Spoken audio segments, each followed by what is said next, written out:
Bonjour à tous, bienvenue sur Psychobrio. La question aujourd'hui, c'est comment surmonter l'anxiété sociale.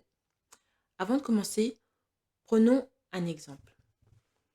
Quand il sort de chez lui, Pierre a déjà le cœur qui bat très fort. Il est très mal à l'aise lorsqu'il rencontre des nouvelles personnes.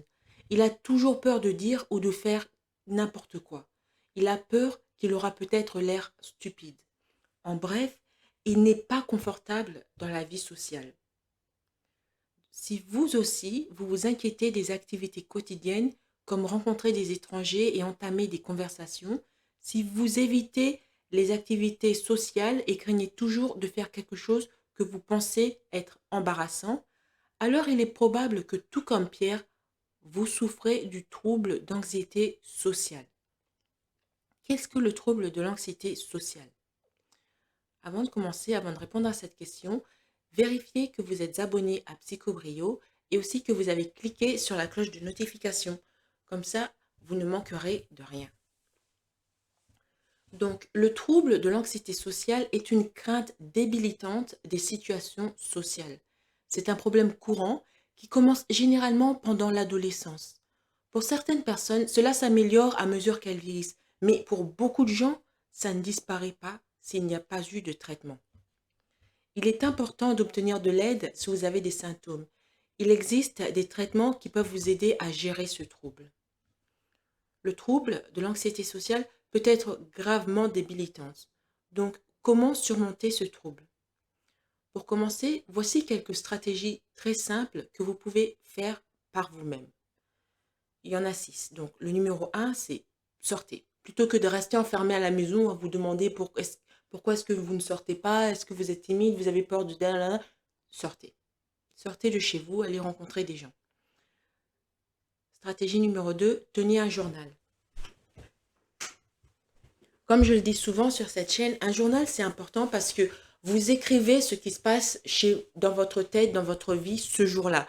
Et plus tard, vous pouvez relire ces pages et identifier les problèmes que vous avez eus, les soucis que vous avez eus. Et une fois que vous aurez identifié ces problèmes, vous serez plus à même de les résoudre. Stratégie numéro 3, adopter un mode de vie sain. C'est-à-dire si vous fumez, si vous ne vous lavez pas, enfin, s'il y a des choses qui ne vont pas dans votre corps ou dans votre esprit, que vous pensez que ça fait que les autres vous rejettent, eh bien, fixez-les. Quelqu'un qui ne se lave pas, c'est quelqu'un qui sent mauvais. Donc, les gens n'ont pas envie d'être à côté de cette personne, par exemple. Donc, soyez sûr que votre hygiène est correcte et que vous avez fait ce que vous pouvez pour adopter un mode de vie le plus sain possible. Par exemple, arrêtez si vous avez l'habitude de dire des gros mots. Il y a des gens, quand ils parlent, tous les 2 mots, il y a un gros mot qui sort. Je fais ça et pouf, un gros mot. Non, non, non, et pouf, un gros mot. Non, non, non, et pouf. Ça met mal à l'aise les autres. Donc, peut-être que vous pouvez penser à ça, considérer cela. Stratégie numéro 4. Fixez-vous des objectifs. Vous savez ce qu'on dit, si on a des objectifs, on ne peut pas être distrait. Donc, les objectifs vont vous aider à continuer à améliorer votre vie sans avoir la distraction de penser que celui-là ne m'aime pas, celui-là fait ci, celui-là comme ci, celui-là comme ça. Non, vous avez un objectif et vous y allez pour ça. Stratégie numéro 5, récompensez-vous. Donc, les récompenses, c'est important parce que ça aide votre conscient, votre subconscient, tout ça, à réaliser que ce qu'il fait, eh bien, que vous êtes sur le bon chemin. Et enfin, stratégie numéro 6, pratiquez les compétences sociales. Vous pouvez rester chez vous et faire semblant que vous rencontrez une nouvelle personne. Comment est-ce que vous allez aborder cette situation? Donc, les stratégies d'auto-assistance s'appuient souvent sur les composantes efficaces des approches de traitement plus traditionnelles. Par exemple, l'auto-assistance peut intégrer des aspects de relaxation, de reprogrammation de la pensée et d'exposition à des situations redoutées. Les auto-assistances, c'est les stratégies que j'avais mentionnées parce que c'est auto, donc c'est-à-dire par soi-même, assistance, donc, vous vous assistez vous-même. C'est des choses que vous n'avez pas besoin de payer quelqu'un pour le faire. Vous n'avez pas besoin de payer quelqu'un pour vous dire de sortir de chez vous et d'avoir un mode de vie sain, par exemple. Donc ça, c'est déjà une première façon.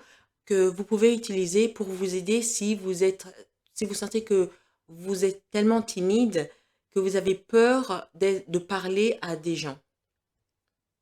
Donc, si vous souffrez d'anxiété sociale, que ce soit de légère à modérée, vous pourriez avoir l'impression d'être dans une ornière la plupart du temps. Quelle est la meilleure façon de s'en sortir? Eh bien, c'est de faire quelque chose. Bien qu'il puisse être tentant d'éviter les situations sociales et euh, juste vous justifier, de dire oh, je ne peux pas sortir parce que je suis anxieux, eh bien, il est important de vous exprimer. Cela signifie accepter des invitations à aller dans des endroits et à faire des choses qui peuvent potentiellement vous mettre mal à l'aise. Et en même temps, vous devrez vous préparer à gérer correctement le fait d'être là-bas. Par exemple, Pierre a été invité à un mariage. Il connaît juste le gars qui va se marier et il connaît personne d'autre. Mais le gars qui va se marier, c'est un bon ami à lui, donc il ne peut pas dire non. Et rien que l'idée d'aller dans cette fête, ça le rend dans un mode de panique, vous ne pouvez pas imaginer. Mais il sait que son ami sera très déçu s'il n'y va pas.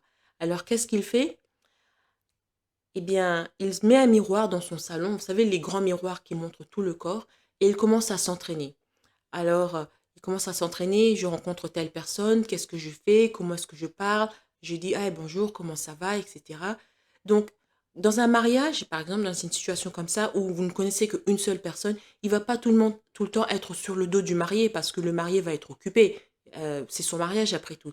Donc, comme il est tout seul dans cette grande salle et qu'il connaît personne, elle se dit, je vais essayer de parler aux gens qui sont peut-être les plus abordables, les plus facilement abordables. Par exemple, ce sera des personnes âgées, parce que souvent les personnes âgées, leur santé ne leur permet pas toujours d'être sur la piste de danse. Ils sont là, assis, en train de regarder tous les autres s'amuser, et il se dit que ce sera peut-être plus facile pour lui s'il voit un couple âgé, il les approche et il commence à s'entraîner comment est-ce qu'il va leur parler. Ah, bonjour, monsieur, madame la bruyère, comment ça va? Ah, comment est-ce que vous avez connu euh, Michael, le gars qui va se marier. Comment est-ce que vous avez connu Michael? Oh, vous êtes les grands-parents de Michael. Oh, c'est très intéressant. Oh, comment était Michael quand il était plus jeune? Oh, oui. Nana. Vous voyez, il commence à faire ses scénarios dans sa tête. Comme ça, quand il va aller au mariage, ok, il connaît personne. Il voit tout le monde en train de parler, de papoter à tout le monde. Et puis, il voit un couple de personnes âgées. Il sait déjà comment est-ce qu'il va les aborder. Et puis, à partir de ce couple de personnes âgées, eh bien, euh, organiquement, il va rencontrer d'autres personnes parce que peut-être ce couple, les autres membres de la famille s'approchent et ils disent oh, viens manger avec nous, etc. Et il se fait des nouveaux amis comme ça. C'est une façon de, de s'auto-aider, de ne pas abandonner. Voilà. Donc, il y a des cas où une personne qui souffre d'anxiété va devoir passer à un niveau un peu plus supérieur. Ok, c'est bien, il a fait le scénario dans sa tête, il a été au mariage et ça s'est bien passé. Mais ça s'est bien passé avec ce couple. Ça n'a toujours pas retiré son sentiment d'anxiété. Donc, qu'est-ce que quelqu'un comme Pierre peut faire? Eh bien, ce que vous devez faire quand vous êtes dans une situation comme ça, déjà, comme j'ai dit auparavant, récompensez-vous. Quelqu'un comme Pierre, il a très bien fait, il est parti au mariage, il a gardé un objectif dans la tête. Son objectif, c'était de parler à au moins une personne, d'avoir une conversation avec au moins une personne. Il a réussi à parler à une dizaine de personnes. Bravo. Donc, il va se récompenser. Et bien, comment est-ce qu'il va se récompenser? Et ben, il va s'offrir un dîner au restaurant, juste lui, un bon restaurant qu'il aime et il y va. Et ça montre à son esprit, à son conscient, son subconscient, qu'il est dans la bonne voie. Maintenant, l'étape numéro 2, demander de l'aide. N'attendez pas demain, la semaine prochaine ou la prochaine fois que vous êtes en crise. Prenez rendez-vous aujourd'hui pour voir quelqu'un. Si vous êtes trop gêné pour appeler votre médecin, envisagez de contacter une ligne d'assistance en santé mentale pour vous aider à démarrer. Vous pourriez trouver moins intimidant de parler à un étranger anonyme et cela pourrait éventuellement vous amener à recevoir l'aide dont vous avez besoin. Il suffit de faire le premier pas. Donc, comme j'ai dit, l'auto-aide que vous pouvez administrer pour vous-même, ce serait tenir un journal aussi et améliorer votre santé. Je pense que j'en ai parlé. Par exemple, si vous buvez trop d'alcool ou si vous prenez des drogues, il faut arrêter tout ça. Si vous ne vous lavez pas, il faut vous laver tous les matins avant de sortir. Vous lavez le corps de la tête aux pieds vous brossez les dents. Vous devez sentir bon, mais vous devez sentir bon naturellement, pas bon juste vous mettez du parfum. Parce que ça ne ça va pas marcher. Mangez correctement. Mangez beaucoup de fruits et des légumes, buvez beaucoup d'eau, prenez soin de votre santé. Et ça, rien que ça, dans votre corps, ça va vous donner un peu plus de, comment dire, le mot c'est pas fierté, mais d'assurance. Voilà. Ça va vous donner un peu plus d'assurance, consciemment et inconsciemment. Donc, vous prenez soin de votre santé et comme j'ai dit avec Pierre, vous faites des scénarios. Par exemple, votre travail vous envoie à cette conférence où on parle, je ne sais pas moi, de l'import de l'électronique dans blablabla, et vous allez rencontrer des tas de personnes que vous n'avez jamais connues. Vous ne savez pas qui ils sont. Faites un scénario dans votre tête, en face de votre miroir au salon. Alors, vous rencontrez Monsieur John de, du bureau à Washington, vous rencontrez Monsieur Lee du bureau à Hong Kong, vous rencontrez Mademoiselle Taverne du bureau en Suisse, etc. Comment est-ce que vous allez parler à tous ces gens différents? Voilà. Et c'est bien de temps en temps, quand vous rencontrez quelqu'un qui vient d'une culture étrangère, qui parle une langue étrangère, d'apprendre au moins un mot de cette langue. Par exemple, vous rencontrez quelqu'un qui vient du Japon, eh bien, sachez dire bonjour en japonais. Rien que ça va faire une connexion entre vous et cette personne. Et cette connexion, ça peut durer parce que cette personne va être impressionnée. Bonjour, comment allez-vous? Ou alors, euh, oh, vous venez de Tokyo. Oh, oh, il y a ce musée à Tokyo, j'en ai entendu parler. Et il va dire, vraiment? Ça montre que vous avez de l'intérêt vers cette personne. Et même dans la vie de tous les jours, vous rencontrez quelqu'un, vous êtes présenté à quelqu'un qui habite dans une autre ville. Oh, vous habitez à Vichy. Oh, je connais l'histoire de Vichy, c'est passé ça, ça, ça. Ah, il y a ce monument là-bas. Oh, c'est très, très intéressant. Vous parlez de quelque chose qui, qui est connecté à la personne, que ce soit quelque chose de culturel, historique, sa langue, etc. Ça, c'est un truc intéressant à faire. Et surtout, ne parlez pas beaucoup que de vous-même. Moi, j'ai fait ça, comme Guillaume, il fait, moi, j'étais à Stanford, j'ai tel diplôme, j'ai une maîtrise, j'ai ça, Vous devez en fait, d'une manière subtile et intelligente, faire que la personne parle de lui-même. Oh, le Japon, oh, c'est très intéressant. Oh, oui, il y a ce musée à Tokyo. C'est un musée sur les voitures des années 60. Ah, vraiment, vous aimez les voitures des années 60? Oui, les constructions japonaises des années 60. C'est un musée qui est totalement dit. Ça ne veut pas dire que vous avez été à ce musée, mais au moins vous avez fait des recherches sur Internet et la personne va être impressionnée que vous êtes intéressé assez à sa culture. Et ça va ouvrir des conversations et même une amitié. Peut-être un jour, cette personne va vous appeler. Eh oui, est-ce que tu veux venir? Je t'invite à cette fête où il y a un autre musée qui est ouvert. Est-ce que ça t'intéresserait de venir, etc. Voilà. Donc, c'est quelques petites astuces pour minimiser votre peur de rencontrer d'autres gens, pour minimiser votre anxiété. Donc, il y a aussi le fait de dire non. Vous ne pouvez pas dire oui à tout le monde. Parce que si vous dites oui, par exemple, vous dites, oh, je vais vous rencontrer vendredi à 14 heures au centre-ville.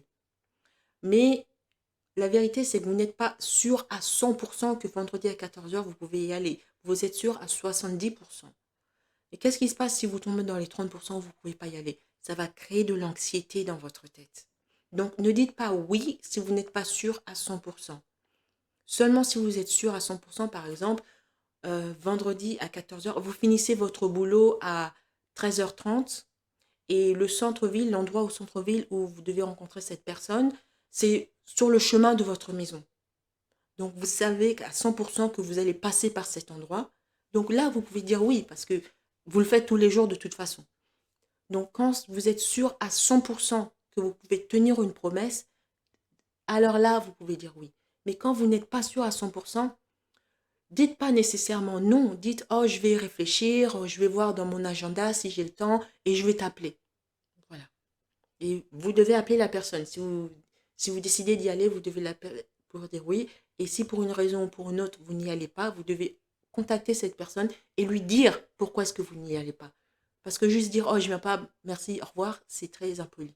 Vous dites, oh, je suis désolée, je peux pas venir parce que j'ai trop de travail ou whatever, quelque chose s'est passé, voilà. C'est comme ça. Aussi, une autre façon de combattre l'anxiété, c'est arrêter le perfectionnisme. Arrêtez d'être parfait. Parce que le perfectionnisme et l'anxiété sociale vont souvent de pair. Tout ce que vous dites et tout ce que vous faites n'a pas besoin d'être parfait. Faites un point d'être imparfait et de prendre des risques, au moins pour une fois dans votre vie. C'est ce qu'a fait Pierre. Il a arrêté de chercher à avoir la présentation parfaite, de dire exactement les mots qu'il faut. Non. Eh bien, il approche la personne, il dit bonjour, il se dit, oh, je m'appelle Pierre, comment allez-vous? Ah, vous venez de telle ville? Oh, c'est très intéressant. J'ai entendu parler qu'il y a tel événement dans cette ville. Et comme ça, la conversation roule naturellement. Et il n'y a pas cette obsession d'être parfait. Voilà.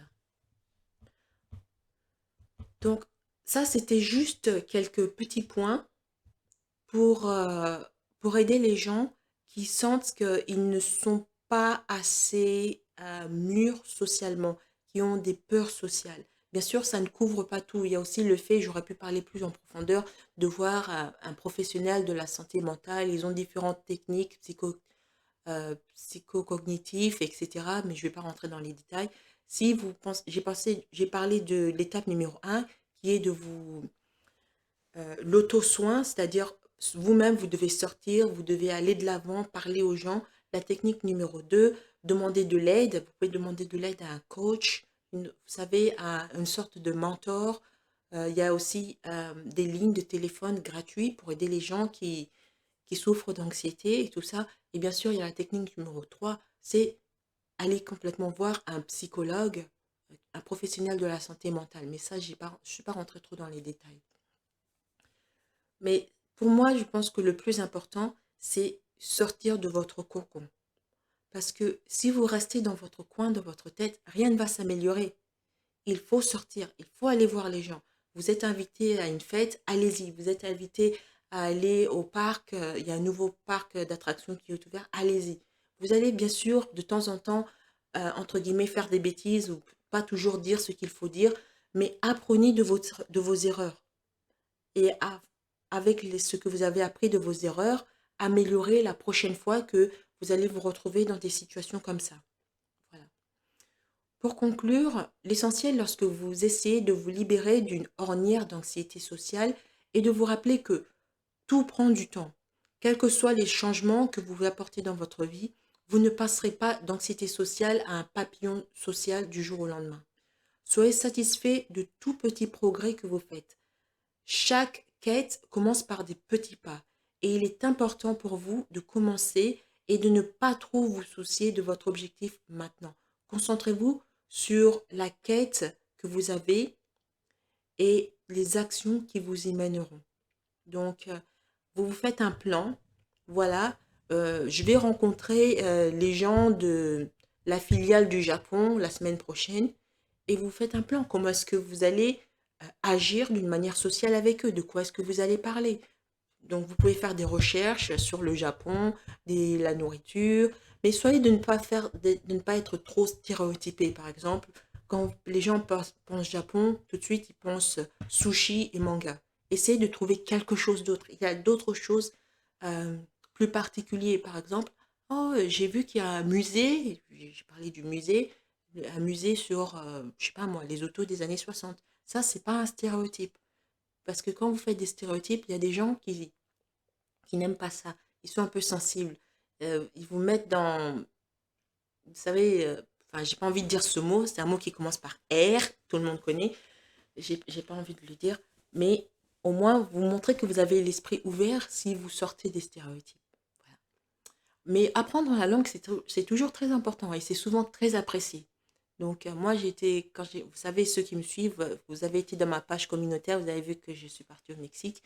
Je parle pas l'espagnol, mais j'apprends quelques mots mexicains comme Buenos días. Mon Dieu, je suis nulle en espagnol. bon, des trucs, hein.